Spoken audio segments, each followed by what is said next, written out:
The Greedy Friend's Betrayal. Part 3. The Dangerous Plan Begins. For the next few days, Daniel could think of nothing except Emily's inheritance. Every morning he woke up with the same thought in his mind. £500,000. Every night he went to bed thinking about the same amount of money. He tried to ignore it, but the temptation kept growing. His financial situation was becoming worse. The landlord had called twice about the unpaid rent. His credit card bills were increasing. His small business was failing. Daniel felt trapped. One rainy evening, he sat alone in his apartment, looking at a pile of bills on the table. He placed his head in his hands. "I can't live like this anymore," he whispered. Then his phone vibrated. It was a message from Emily. "Dinner tomorrow? I have something to discuss." Daniel replied immediately. Of course. He had no idea that the dinner would change both of their lives forever. Dinner at the restaurant. The next evening, they met at a small Italian restaurant in central London. Emily looked happy. She had finally recovered from the sadness of losing her grandfather. After ordering dinner, she smiled at Daniel. "I've been thinking about my inheritance." Daniel tried to remain calm. "Oh? Yes, I don't want the money to just sit in a bank account." "What do you mean?" "I want to invest it." Daniel's heart began to beat faster. "Invest?" She nodded. "My grandfather always believed that money should be used wisely." Daniel suddenly became very interested. "Have you decided where to invest?" Emily shook her head. "No, I don't know much about business." Then she smiled. "Actually, I was hoping you could give me some advice." For a moment, Daniel could hardly believe his ears. The opportunity had come directly to him. He remained silent. Emily looked concerned. "Daniel, are you okay?" "Yes," he replied quickly. "I was just thinking." She smiled.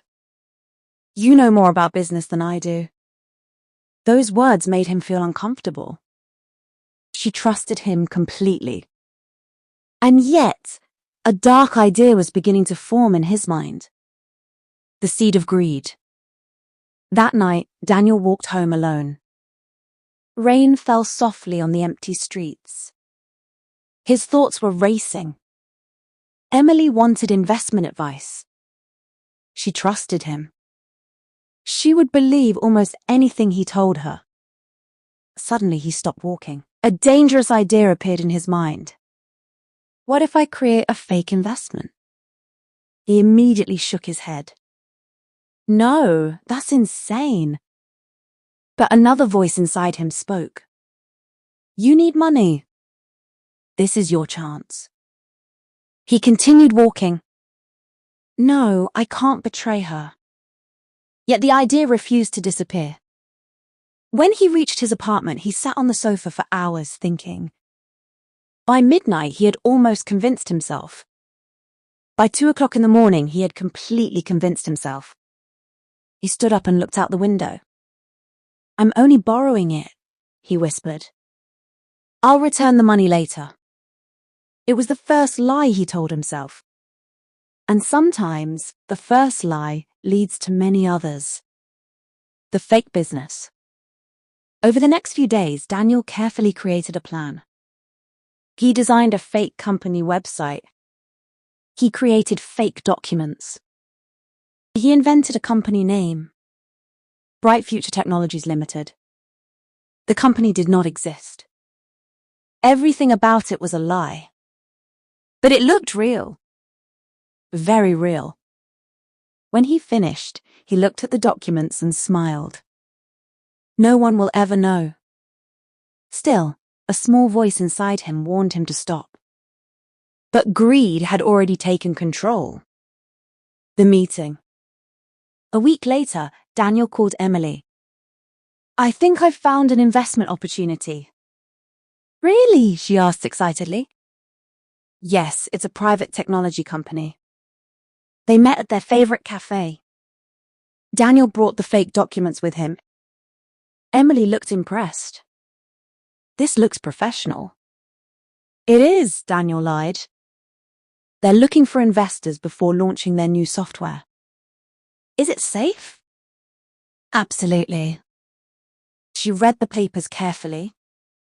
And you think this company will succeed? I'm certain. Emily smiled. Then maybe I should invest. Daniel felt his heart pound. Everything was happening exactly as he had planned. How much are you thinking of investing? He asked.